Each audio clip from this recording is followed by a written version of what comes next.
അല്ലെങ്കിൽ മത്സരത്തിന്റെ പ്രതീക്ഷയെക്കുറിച്ച് football coach Joswin നമ്മളോടൊപ്പം ചേർന്നു. സാർ, ഇന്നത്തെ മത്സരത്തിൽ എത്രത്തോളം ഒരു പ്രതീക്ഷയുണ്ട്? അത് അർജന്റീനക്ക് അനുകൂലമാകുമോ അതോ സ്പെയിനിന് അനുകൂലമാകുമോ? പേഴ്സണലി എനിക്ക് താല്പര്യം, ഞാൻ അർജന്റീന ഫാനാണ്. അർജന്റീന ജയിക്കണമെന്നാണ് എൻ്റെ പേഴ്സണൽ ആഗ്രഹം. പക്ഷേ മൊത്തത്തിൽ നമ്മൾ പറയുകയാണെന്നുണ്ടെങ്കിൽ കഴിഞ്ഞ വർഷത്തേക്കാളും ഫുട്ബോൾ പ്രേമികൾക്ക് എല്ലാവർക്കും നല്ലൊരു മാച്ച് കാണാനൊരു അവസരം ഉണ്ടാവുമെന്നാണ് ഞാൻ വിശ്വസിക്കുന്നത്. കാരണം ഇന്നത്തെ ലൂസേഴ്സ് ഫൈനലായാലും നല്ലൊരു മാർജിനിൽ നല്ലൊരു സ്കോറാണ് ഉണ്ടായത്. ഏകദേശം 10 ഗോളുകൾ വന്നിട്ടുണ്ട്. ഇപ്പോൾ കഴിഞ്ഞ വർഷത്തെ ഫൈനലിനെ അപേക്ഷിച്ച് കുറച്ചും കൂടി നല്ല കാണികൾക്ക് കുറച്ചും കൂടി ആവേശം പകരാൻ പറ്റുന്ന ഒരു ഫൈനലായിരിക്കും എന്നാണ് എൻ്റെ നിഗമനം, പ്രതീക്ഷ. അർജന്റീനയെ സംബന്ധിച്ചിടത്തോളം ആദ്യ പകുതിയിൽ വലിയ ഡൗണിലേക്ക് പോവുകയും പിന്നീട് അത് വലിയ സ്കോറായി മാറുകയും വിജയത്തിലേക്ക് എത്തുന്ന ഒരു സാഹചര്യം കൂടി ഉണ്ടായിരുന്നു. അത് സ്വിറ്റ്സർലാൻഡായിട്ട് കളിച്ചപ്പോഴും അവസാനമായി കളിച്ച 3 കളിയിലും എല്ലാം ഉണ്ടായിരുന്നു.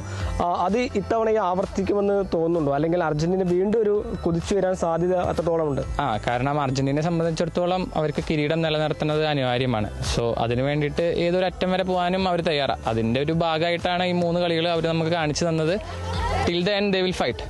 സ്പെയിനെ സംബന്ധിച്ചിടത്തോളം അങ്ങനെ തന്നെയാണ്. അവർ ഇതുവരെ 37 കളികളാണ്ട് തോൽക്കാണ്ട് മുന്നോട്ട് പോകുന്ന ടീമായിരിക്കും.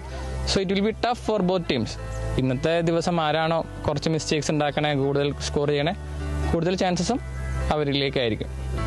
സ്പെയിനെ സംബന്ധിച്ചിടത്തോളം അർജന്റീനയെ സംബന്ധിച്ചിടത്തോളം ഇന്നത്തെ മത്സരം അത് 2 ഇതിഹാസങ്ങൾ തമ്മിലുള്ള മത്സരമാണ്. അതൊരു മെസ്സി ആയാലും അല്ലെങ്കിൽ യുവ വിസ്മയം ലാമിൻ യമാലും തമ്മിലുള്ള ഒരു പോരാട്ടം കൂടിയാണ്.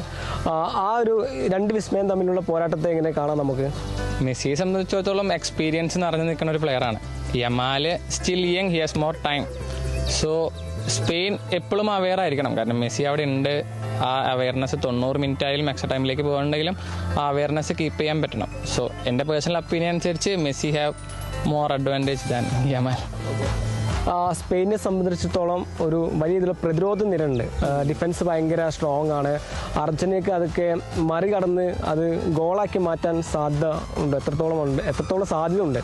സാധ്യത കൂടുതലാണ്. കാരണം നമ്മൾ കഴിഞ്ഞ സെമി ഫൈനലിൽ കണ്ടു ഇംഗ്ലണ്ട് എത്രത്തോളം പ്രതിരോധം കളിച്ചു. അതിനെ എഗെയിൻസ്റ്റ് ആയിട്ട് അർജന്റീനയ്ക്ക് കൂടുതൽ അറ്റാക്ക് അവിടെ ഡി ബോക്സിലായാലും അവരുടെ ലാസ്റ്റ് മിഡ് ഡിഫൻസീവ് തള്ളായാലും ഉണ്ടായി.